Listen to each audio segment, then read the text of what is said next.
Joining me now is Susan Swift. I called Susan today because I'm very concerned about something I read in the news. Very interesting story. Here it is over at worldviewreport.com, our daily aggregated news site. You know, we put up a lot of articles there every day, so you can go and check them out. But it's this one right here. I sent this to Susan because she is not only a pro-life advocate, but she's also an attorney. And it is this article right here linking us over to an article on The Hill. And the headline is that legitimate doubts Biden administration would have obeyed unfavorable abortion pill ruling. Concerns about the FDA, which is controlled by the Biden administration. Who is really involved in the insurrection here? Tonight, there are people sitting in the gulag there in D.C. and around the country who've been accused of being a part of an insurrection. But we know it was John Brennan as the CIA director and the FBI director, James Comey, that we are told by Colonel John Mills when he was inside the DOD, they had hands on the keyboard, literally writing up the report to try to stop a duly elected President-elect Donald Trump, from being installed, being sworn in, to either delay it or stop it altogether. That's insurrection. Now we hear that even a Supreme Court member, Alito, doesn't believe an agency under the control of the executive branch would obey the Supreme Court. I'm not for obeying any law if it goes against the laws of nature and nature's God. But this points out the rogue nature, I believe, of the Biden regime. So I asked Susan to take a look into this, and she has, and she brings us a report tonight. Susan, thank you for joining us. Thanks so much for having me back with you. And happy birthday. Yay for you. Thank you. Appreciate that. Thank you. It's been a fun day. Tell our audience about this comment and quote from Alito, please. Well, as I read what you sent me, it was from The Hill. And the headline was slightly misleading because it said, Biden. And I don't remember the exact headline, but basically Alito suggests that, that the government would not have obeyed a ruling that would restrict mifepristone, which is chemical abortion drug that's currently responsible for at least 54% of all abortions in the country right now. So I looked at it very, very carefully, and the author of the piece at The Hill took a little bit of out of context to be able to say, well, the government wouldn't obey. And actually, what Alito said, you have to remember, the justices on the Supreme Court, they are the most careful and most measured and most elite jurists we have. Now, I do have questions about Sotomayor and Kanji Brown because I don't know that they're necessarily the brightest bulbs in the judicial firmament, shall we say. But Alito is brilliant, and he's very careful with words. So I questioned what was the Hill story about, and I read the full quote. And the full quote says, it's very clear that when Justice Alito used the word government, he was referring to one of the parties in the lawsuit, and specifically, he was referring to the FDA. And the way that Alito explained it, he said, look, in previous cases with the FDA has found, let me find the quote for you, enforcement discretion. The FDA has previously invoked enforcement discretion to permit the distribution of mifepristone in a way that regulations then enforce prohibited, meaning the FDA finds a loophole so that it can continue to allow mifepristone to be on the market. The sentence continues, and here, comma, the government, referring to the FDA, not the Biden administration, but the FDA, the government has not dispelled legitimate doubts that it would even obey an unfavorable order in these cases, much less that it would choose to take enforcement actions to which it has strong objections. Now, reading the stitches on the fastball, what I see is Alito saying the FDA is a bit rogue. The FDA has pro-abort minions operating the levers. They find excuses all the time. They actually use up earlier in the decision. I've got it highlighted right here. Right, I have it. I printed it. All right. The FDA has actually leveraged district court injunctions as a basis for implementing a desired policy while evading both necessary agency procedures and judicial review. Which means, look, the FDA uses injunctions like this that came out of the district court in Texas all the time to be able to have an excuse and a loophole to be able to advance its own policies. That suggests that the FDA has a mind of its own, and it does not want to obey laws or rulings in courts that it doesn't like. Now, that's very concerning. Certainly, this doesn't mean that the Biden administration, that the White House would completely ignore a ruling on mifepristone. Although we do know that at least two Congress women have, one on the left and one on the right, both of them have said to ignore the rulings that they disagree with, to ignore rulings on mifepristone. That is very, very dangerous. What we're seeing set up right now, it's only in the stages with the stay, the injunctions, and all of the preliminary machinations before the ruling that's going to come down at the Fifth Circuit on mifepristone. But right now, already, Alito is signaling that the FDA does not want to obey laws that restrict the use of the drug mifepristone, and he suggests that perhaps they wouldn't go along with a ruling from a court. That will set up, to me, in my mind, a constitutional crisis. Imagine this. Let's say, because this matter about whether mifepristone has been properly supervised and properly vetted by the FDA, that's the matter that is before the Fifth Circuit right now. A lower court, a district court judge had said, look, the FDA has not treated mifepristone according to its own rules. It basically approved mifepristone under pressure from the Clinton administration in conjunction with the Rockefeller Population Council. It approved mifepristone under subpart H, and it did so improperly, didn't follow its own rules. The Fifth Circuit has upheld a preliminary injunction in part, but also still allowing mifepristone to be marketed under the more restricted uses pre-2016. The Supreme Court took a look at that and said, you guys, look, you at the Fifth Circuit, you guys are going to fully develop this case in about less than a month. So for right now, let's put everything on hold.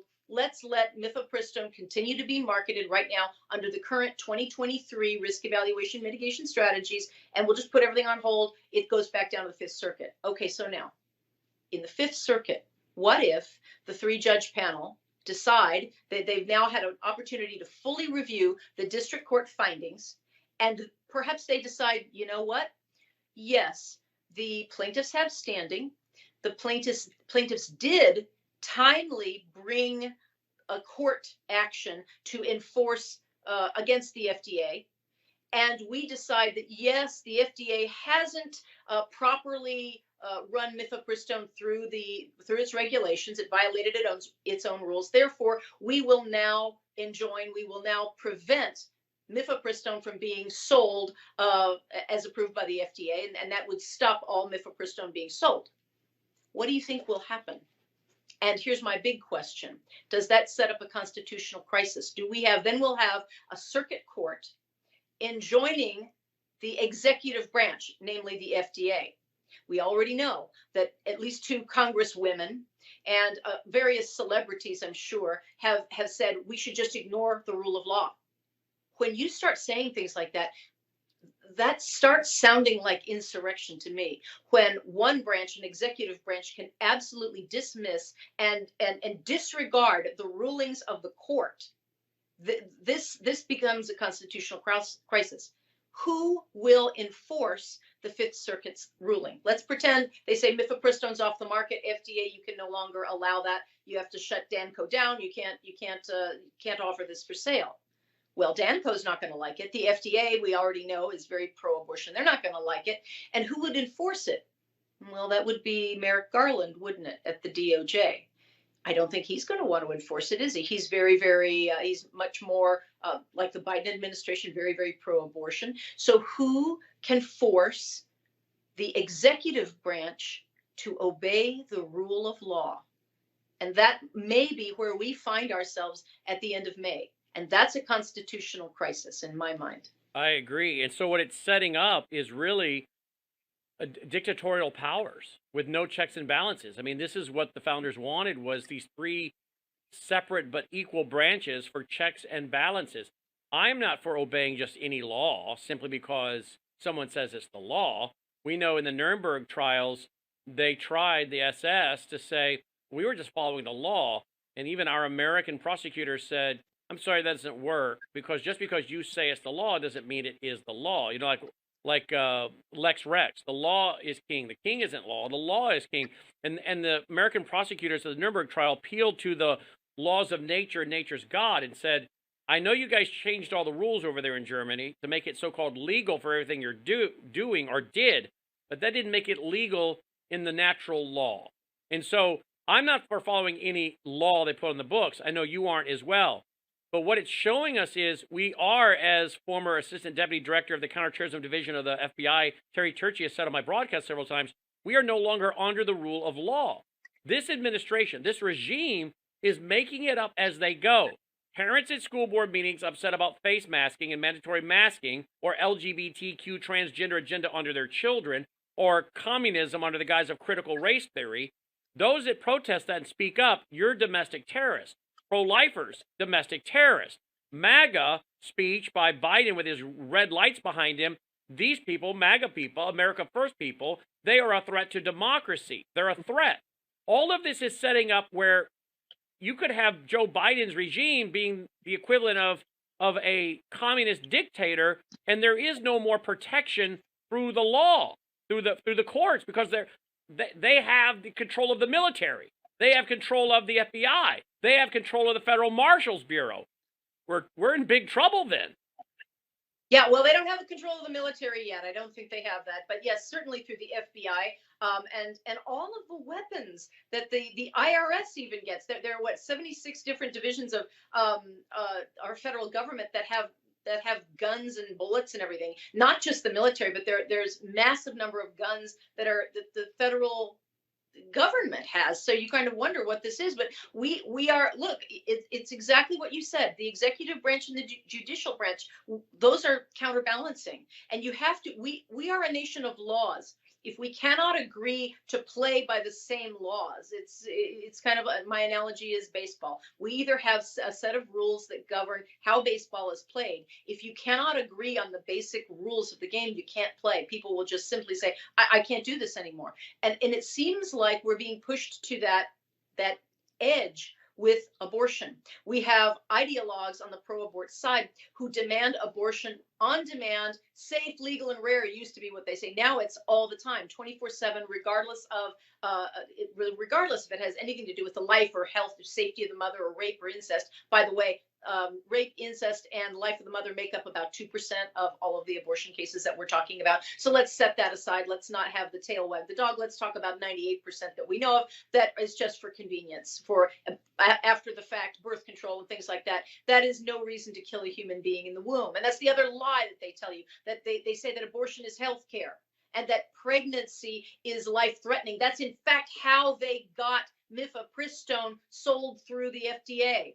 They claimed that pregnancy was a life-threatening condition, and because of that, they could expedite mifepristone in its approval process through the FDA under Subpart H, because you can only use Subpart H if there's this new drug that addresses a life-threatening situation. And so they said pregnancy was that, that's crazy. That's crazy talk. So we're twisting natural law. We're twisting the law to bend to the whims of a political agenda that seeks to advance abortion on demand, paid for by the state in some states in the United States, right? And to ignore the rule of law as laid down by a judicial branch. So I think we have to wait what's going to be happening in the Fifth Circuit. But if that Fifth Circuit comes down and does agree wholeheartedly, I think two things are possible. The Fifth Circuit could look at the district court's decision, which is a 61-page case, and it's very detailed.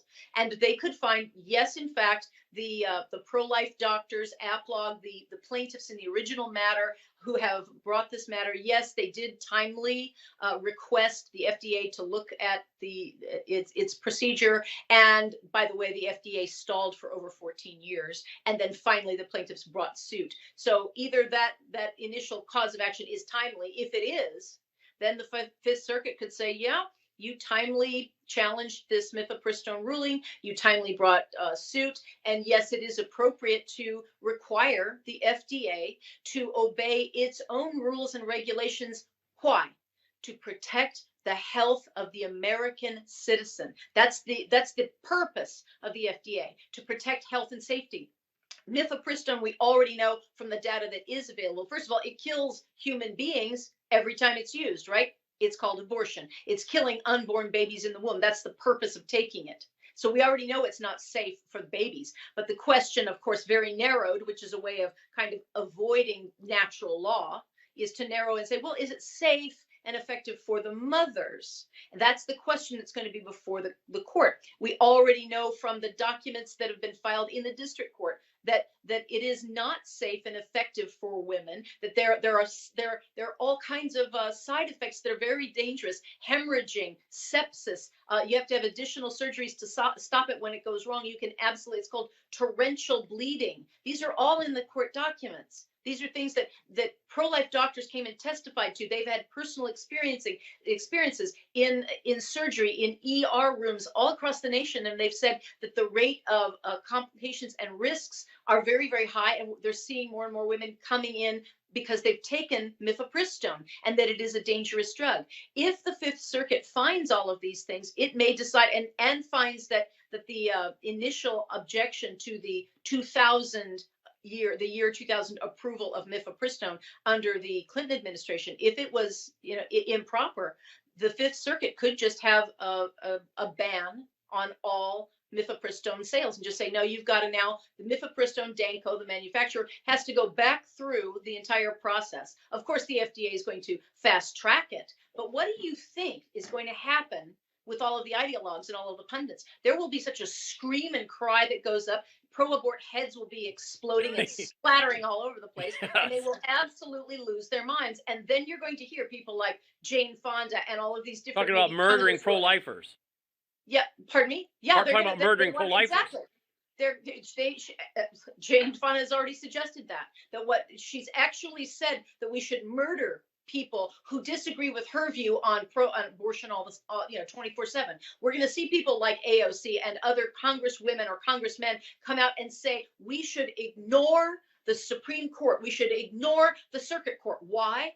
Because we don't agree with their interpretation of the law. Now, would pro-lifers have done that? And I already know the answer. For 50 years, pro-lifers upheld the law. We disagreed with Roe versus Wade, but we didn't break the law. We didn't ever call for the nation to ignore the rule of law of Roe versus Wade. Instead, we obeyed the law, we worked under the law, and we worked through the political process to change hearts and minds. That's the proper way to do this. So when you start hearing people after this, if the Fifth Circuit finds in favor of curtailing the use of mifepristone in any way, you watch what plays out. And that is the point at which we might have a constitutional crisis on our hands. Wow. Susan Swift, the RightToLifeLeague.org, the RightToLifeLeague.org. She is an attorney, and this is the longest running Right to Life organization, I think, in America since 1969, correct? Since 1967, and yes, 67.